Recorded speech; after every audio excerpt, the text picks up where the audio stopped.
বাচ্চা মানেই সুন্দর, যাদের সুন্দর একটা নিষ্পাপ মন আছে। কিন্তু জানেন কি, পৃথিবীতে এমন কিছু বাচ্চা আছে যারা একেবারেই নিষ্পাপ বা সুন্দর নয়, বরং তারা একটু বিকৃত মস্তিষ্কের।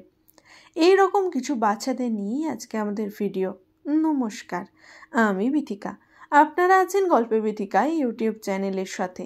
আশা করছি আপনারা আমার ভিডিওতে একটা করে লাইক করে দিয়েছেন।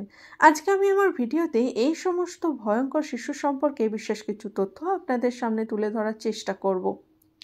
2015 সালে ভিফার ব্রাদার্স নামে এই দুটি ছেলে তাদের পুরো পরিবারকে হত্যা করেছিল। ওই পরিবারে তাদের বাবা, মা এবং ছোট দুজন ভাই বোন ছিল। তারা এই হত্যা ছুরি দিয়ে করেছিল। এই খুনের মোটিভ কি ছিল জানেন? জনপ্রিয় হওয়া। মানুষের কাছে পরিচিতি পাওয়ার জন্য তারা এরকম অদ্ভুত কাজ করেছিল। তারা তাদের বাবা মাকে খুন করার পর তাদের মনে হয়েছিল জনপ্রিয় হওয়ার জন্য এটাই যথেষ্ট, তাই তারা তাদের ভাই বোনকে আর খুন করেনি, ছেড়ে দেয় এবং গ্রেপ্তার হওয়ার পর কোর্ট তাদের যাবজ্জীবন সাজা শোনায়। 2013 সালে মেক্সিকোতে 15 বছরের ছেলে নিয়ামিয়া গ্রিয়েটা হঠাৎ একদিন তার মাকে খুন করার প্রস্তুতি নেয় তার বাবার 22 ক্যালিবারের বন্দুক দিয়ে। এই বন্দুক দিয়ে তার মাকে গুলি করার পর সে দেখে যে তার ভাই ওই গুলির শব্দেতে উঠে গেছে। তার ভাই যদি কাউকে বলে দেয়, এই ভয়ে সে তার ভাইকেও খুন করে।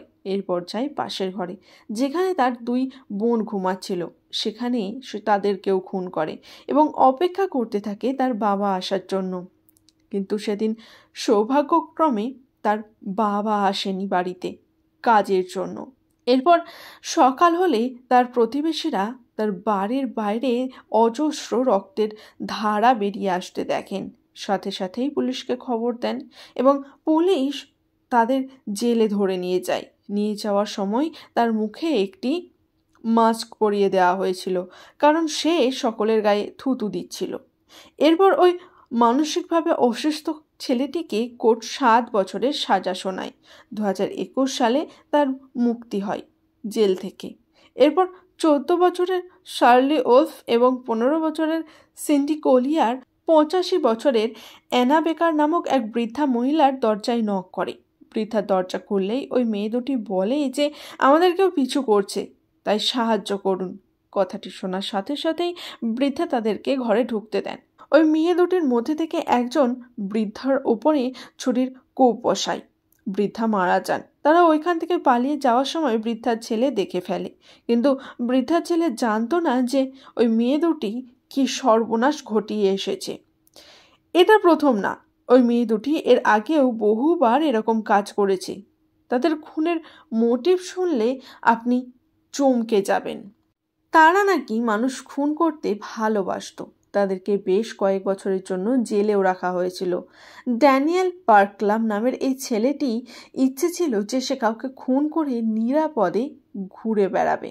এজন্য সে তার 40 বছর বয়সী মাকে হাতুড়ি দিয়ে মেরে খুন করে এবং বাড়িটিকেও জ্বালিয়ে দেয়। সাথে ওইখান থেকে পালিয়ে যায় খুন করার পর, কিন্তু শেষ রক্ষা হয়নি। পুলিশ এসে তাকে গ্রেপ্তার করাতে সে বলে যে কোনো এক সন্ত্রাস এসে এরকম কাজ করেছে, কিন্তু পরে এসে স্বীকার করে নেয় যে এই খুনটি আসলে সেই করেছে। অদ্ভুত এরকম বিকৃত মস্তিষ্কের বাচ্চাদের সম্পর্কে জেনে আপনার কেমন লাগলো তা আমাকে জানাতে কিন্তু একদম ভুলবেন না।